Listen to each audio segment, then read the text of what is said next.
Hey everybody, good Thursday morning, top of the morning to you. Sitting out here in my little garden this morning, having my coffee. My face looks a little puffy, don't it? Woke up during the night, but then I went back to sleep and slept hard. I guess every family deals with death in their families, differently. It's a time they come together and try to comfort each other, and I don't know, just figure things out. Uh, uh, Yesterday, Ava came home from work, and we had laid down around 4:30, 5 o'clock. I had dozed off, and Ava hadn't yet dozed off, and my phone rang and woke me up, and I could see it was my sister Vicky, and I answered, and she said, "Eddie, will you come?" Said, "Debbie passed a few minutes ago." And I'd say it takes me about 15, 20 minutes to get over to Key Road where they live, and so I told her, I said, "Yeah, I'm on the way." So the the morning post this morning is about death, waiting on the undertaker. I felt like I had stepped into an old Southern novel, sitting on the front porch on a hot July evening, waiting for 2.5 hours for the undertaker to come and take her body away. It reminded me of my childhood days in Cabbagetown as neighbors came and sat with us. Mary, who lives across the street, is 84. She said, "Eddie, I listen to you online. My son, James, finds you for me. I get such a blessing every time you sing and play the guitar." Who knew? It touched me in a different way as we waited there for the undertaker to come. It is surreal waiting for an undertaker. Vicky was peaceful and calm. Most caregivers are. She did okay until they rolled her body out.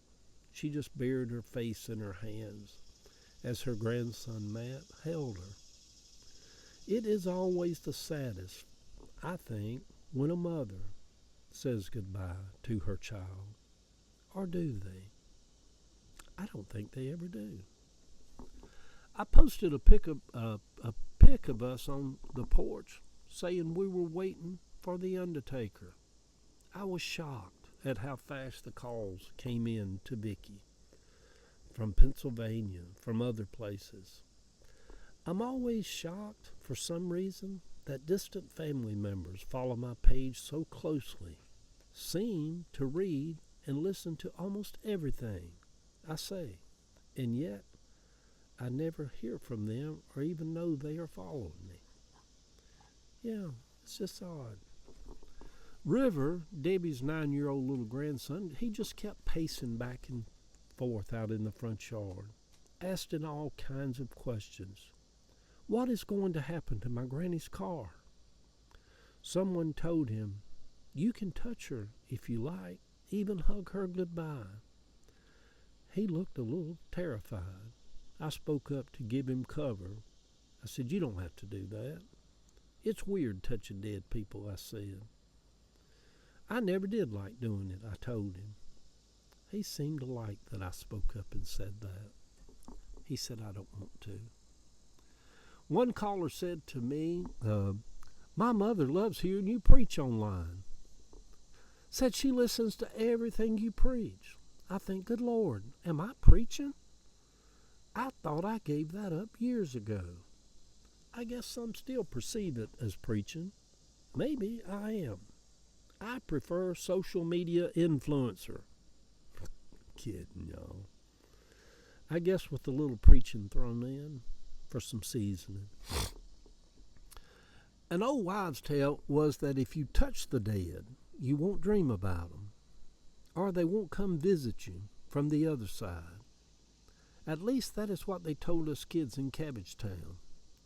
Why would anyone not want to dream about their loved ones or be visited by them? I didn't touch Debbie.